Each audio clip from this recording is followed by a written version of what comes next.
Previously on... Yo, fuck that noise! We got no time, let's go! Takeshi! Why, you... Huh? As Dawn straightened herself and me out, already placing her bunny ears to my forehead once more, Zara rose to her feet and grunted. They already gone! That explosive arrow was more of a distraction than anything else. Huh, that girl would have made a fine lurker. So, what now? Let them go. Taking care of Takeshi comes first. How's he doing, Dawn? Any better? I bet they really did a number on him, so it's going to take a few minutes to bring him all the way back to the light, you know? At least we'll have a chance to bring him back. Thanks to you, Zara. There was an awkward silence in the wake of Asahi's words, one that was ended by a snort of annoyance from Zara. Let me guess, you wondering why I didn't mind my business like anybody with a bit of sense would, and put my butt on the line for him, right? You did make it clear that you didn't feel like this war was your problem. So, what changed your mind? This war is my problem, and I haven't changed nothing. But honestly, an overworld run by underworlders doesn't sound like my kind of place nonsense. And well, I saw what this guy did back at your village, and my mind was still somewhat fogged by darkness, I'm saying. But as Dawn slowly brought me back, I could make out Zara's expression. Saw something soft in it. Yeah. What? Just a little, yeah. For the first time, I started believing that you might actually have a chance of winning this war. Besides, I don't like the idea of anybody thinking I'm a coward. Got that? I was in no fucking shape to speak, Zara, damn, but as I looked up at Zara, I was able to manage the tiniest of smiles of gratitude. Now, if you'll excuse me, I have to get back to doing what I was doing before I had to waste my time on you three. See ya! With that, Zara seemed to blur, and an instant later, she had disappeared into the darkness of the night. Leaving me was Asahi and Dawn as the bunny girl continued to tend to me, and the archer knelt down next to me and took my hand in her own. Stay with us, Takeshi. Let Dawn lead you back into the light. Don't lose yourself to the darkness. Having a deep breath as I slowly settled down, I managed to brief nod to Asahi, and as she smiled in response, I felt my mind clearing more and more, the evil imaginary that had assaulted me slowly fading away. But even so, the memory of the onslaught I have suffered remained, and as the minute passed and I slowly recovered, I found myself feeling sick to my stomach. How could I even think of doing that to them? I mean, I'm that of age, and I'm saying to have that fetish, and I'm saying, but fuck, how can I even, a part of me ever do that to Asahi, and do that to Dawn, and do this to Dawn, and do other shit to Dawn, and as the last vestige of darkness faded from my mind, as Asahi helped me sit up and both girls smiled gladly at me, I wanted to hide myself from them. I wanted to find the nearest rock and crawl under it and die in solitude, I'm saying. For I had seen another side of myself. A side that thought nothing of rapacious pleasure at the expense of another living creature. Takeshi, I know that you've been through a lot, and I am so sorry that it took us so long to find you, that you had to go through what you did. But we need to go back to Kaihai Village. There's still a chance that the underworlders might come back, or that Gwenner will recover and try to take you again. Do you understand? I thought about what happened before. I thought of Gwenner again. Yeah, that amazing panty shot that,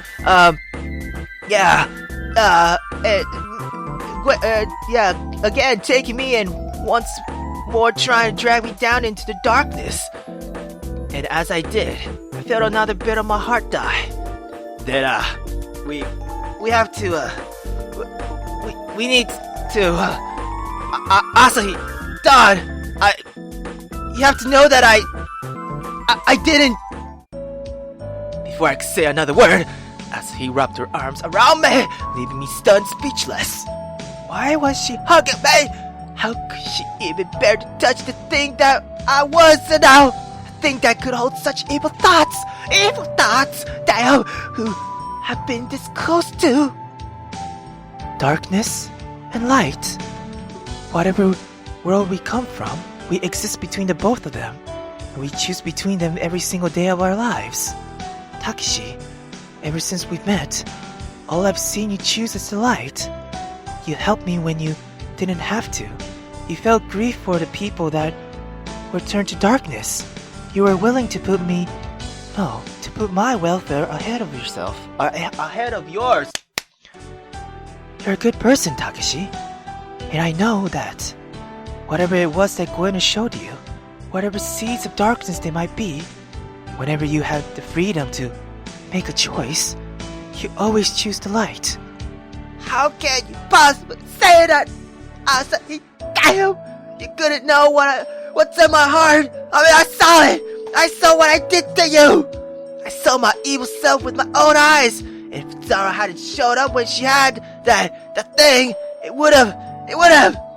You're not the first one. The Underworlds have done this too, remember?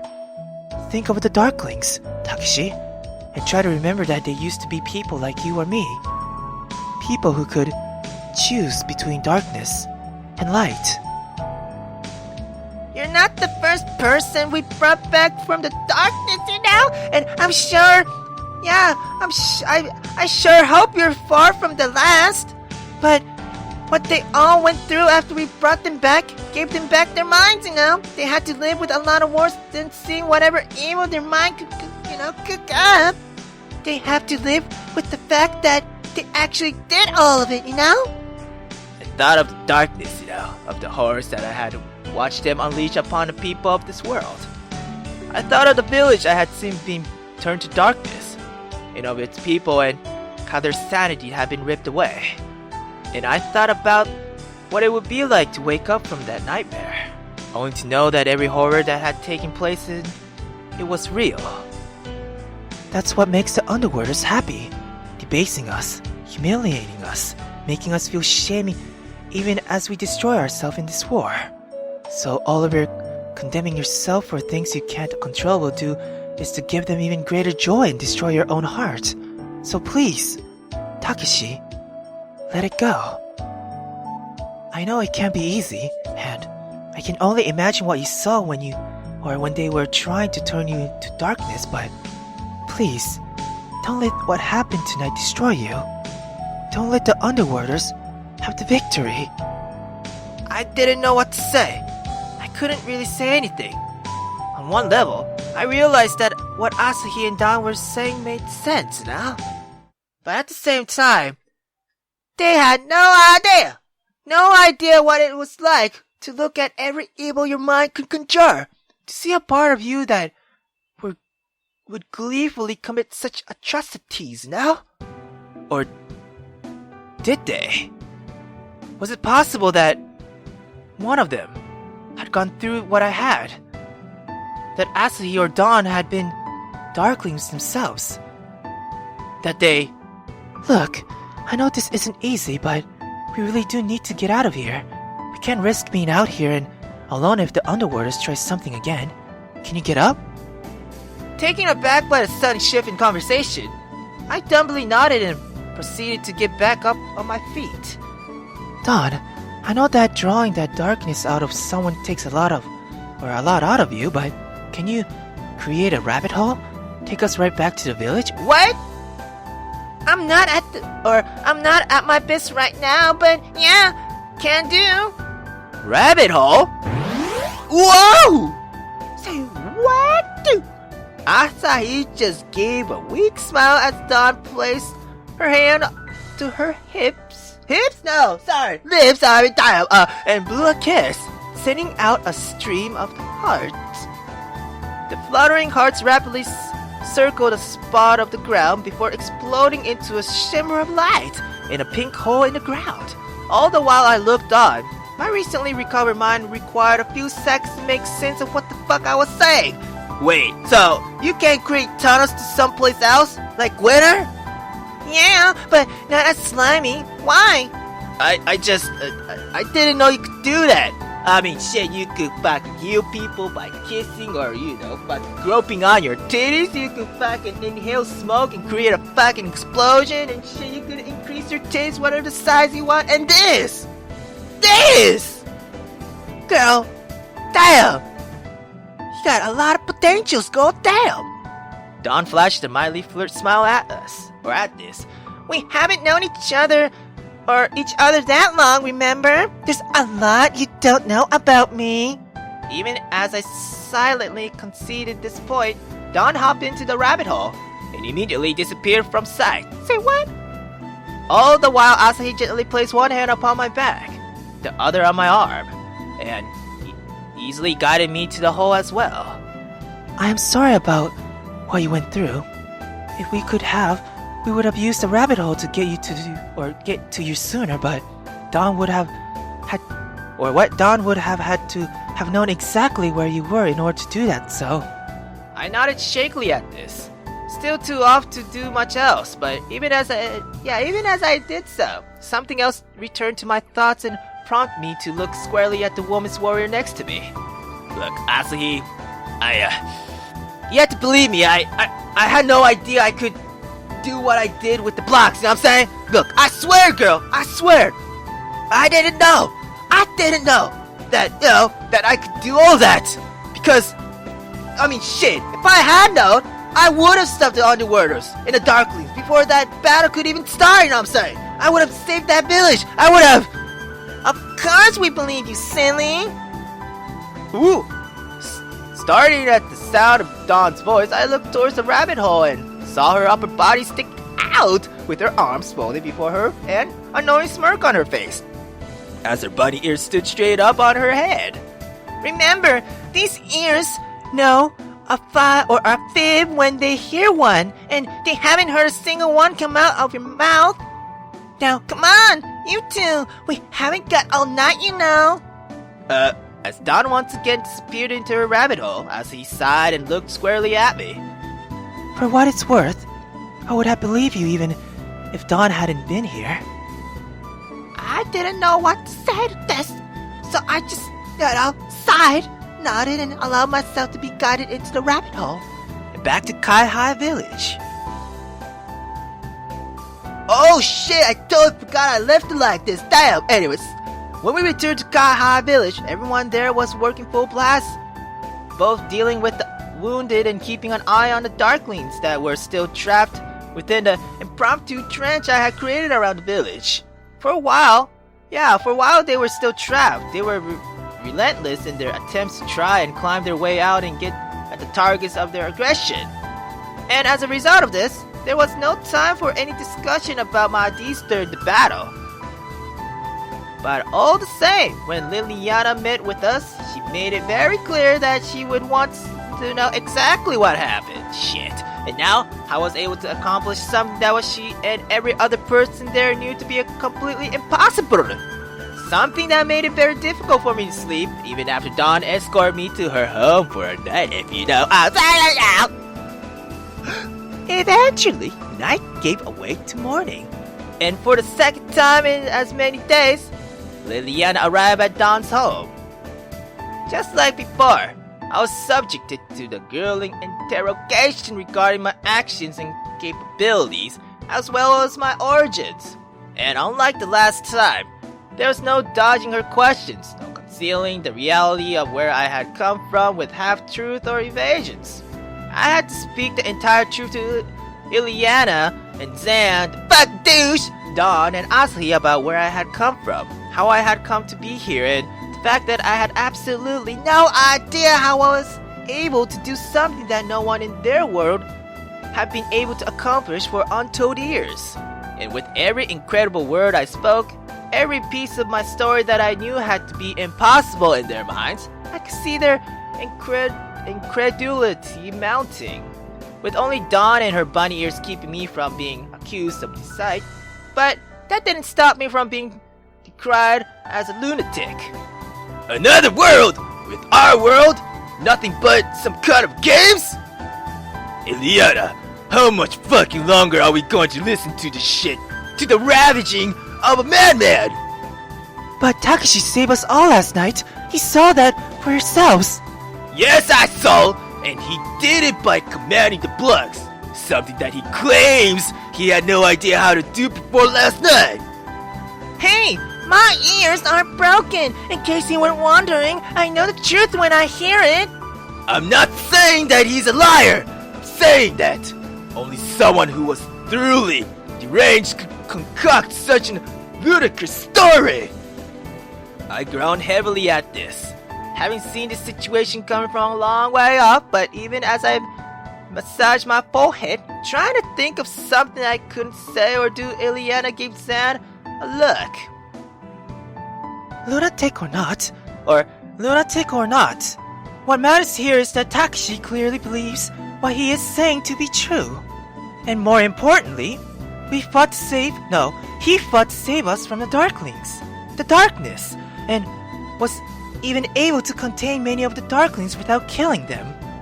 Meaning that we will have a chance to restore them to the light and turn them to their lives.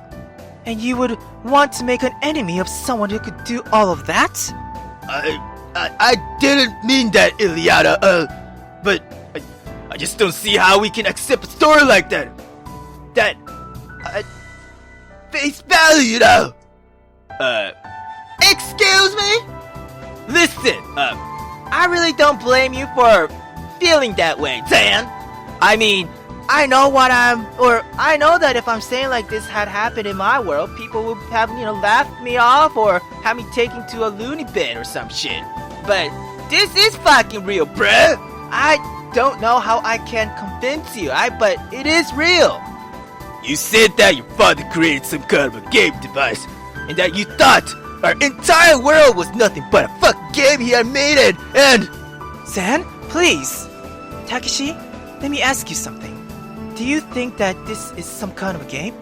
That this is all some kind of illusion created by your father for someone's amusement?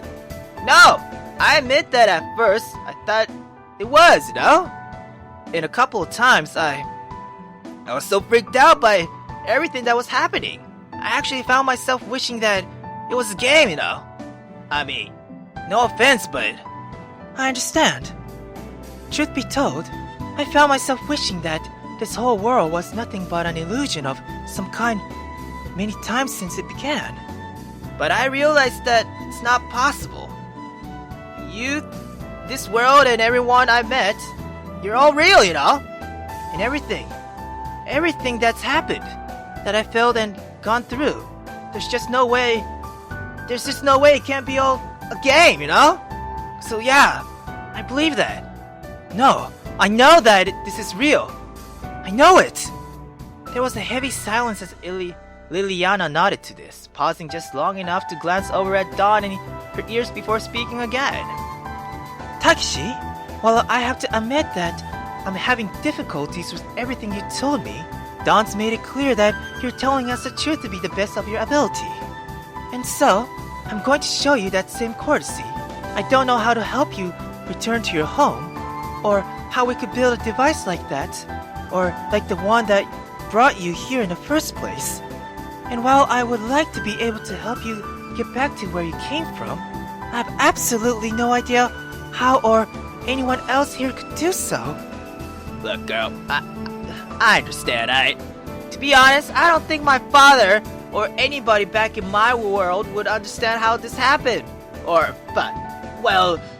Wincing inwardly at this, at the idea of never again being able to see my family, I did my best to shove this off to the side, to try and stay focused on the matter at hand. Also, I had to be honest about this. If not for you and your ability, this village and everyone in it would have either been turned to darkness or forced to flee for our lives. And if we had run, I dread to think of the kind of life we would have been forced to live. Always on the run, always in fear of being discovered by the underworlders and their forces. That's no way to live, and you save us from a terrible fate. You and your ability to command the blocks is the only reason that we didn't lose our homes our hearts to the darkness.